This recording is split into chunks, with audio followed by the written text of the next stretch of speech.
Human needs, মানবতার কল্যাণে নিয়োজিত। Please hit the subscribe button and press the bell icon.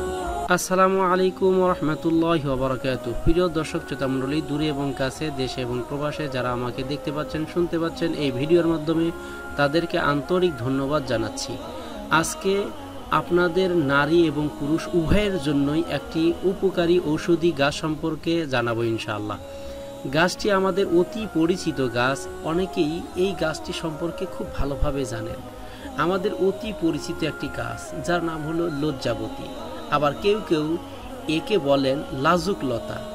এটি একটি বর্ষজীবী শুল্ক আগাছা বা ঔষধি গাছ, অনেকটা তেঁতুল পাতার মতো দেখতে। হাত ও পায়ের স্পর্শে লজ্জাবতীর পাতা বুজে এসে বন্ধ হয়ে যায়। পাতা সরু ও লম্বাটে, সংখ্যায় 2 থেকে 4 জোড়া। এর ফুলগুলি বেগুনি ও গোলাপি রঙের হয়ে থাকে। এর পাতায় পুরুষাঙ্গের শীতলতা দূর করার জন্য অকল্পনীয় অসাধারণ কিছু ঔষধি গুণ আছে। লজ্জাবতী লতার সমগ্র উদ্ভিদ ঔষধ হিসাবে ব্যবহৃত হয়। এর ঔষধি গুণাবলী ধারাবাহিকভাবে আমরা আলোচনা করছি, মনোযোগ সহকারে শুনুন। প্রথমেই আমরা বলবো দাঁতের মাড়ির ক্ষত। দাঁতের মাড়ির ক্ষত সারাতে গাছসহ 15 থেকে 20 সেন্টিমিটার লম্বা মূল পানিতে সিদ্ধ করে সে পানি দিয়ে 7 দিন দিনে 3 বার কুলকুচি করলে ইনশাআল্লাহ মাড়ির এই ক্ষতটা ভালো হয়ে যাবে। অত্যন্ত গুরুত্বপূর্ণ যে বিষয়টি আপনাদেরকে জানাতে চাচ্ছি সেটা হলো পুরুষাঙ্গের শৈথিল্য, অর্থাৎ যাদের পুরুষাঙ্গ লম্বা হয় না, দাঁড়াতে চায় না, অর্থাৎ কাম ভাব মরে গেছে, তাদের জন্য লজ্জাবতীর বীজ দিয়ে তৈরি তেল লাগিয়ে আস্তে আস্তে মালিশ করলে তা পুরুষাঙ্গ দৃঢ় হয়, স্বাভাবিক উত্তেজনা ফিরে আসে।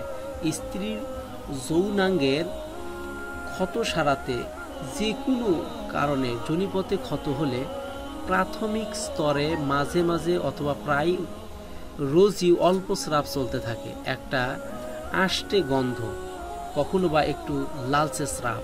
এসব ক্ষেত্রে চিকিৎসক সাবধান করে থাকেন যে এটি পরিণামে ক্যান্সার হয়ে যেতে পারে।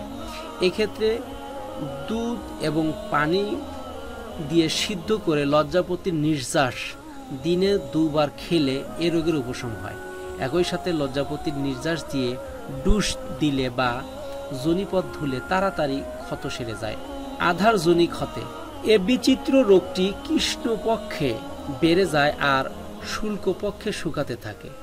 এ ক্ষতটি হয় সাধারণত হাঁটুর নিচে, আর না হয় কুস্কির দুধারে। এক্ষেত্রে গাছ ও পাতা মূল বাদে 10 গ্রাম শুধু পানি দিয়ে নির্যাস করে খেতে হয় এবং ওই নির্যাস দিয়ে মুছতে হয়। রমণী অতৃপ্তি, কয়েকটি সন্তান হওয়ার পর জনিদার অনেকটাই শিথিল হয়ে যায়।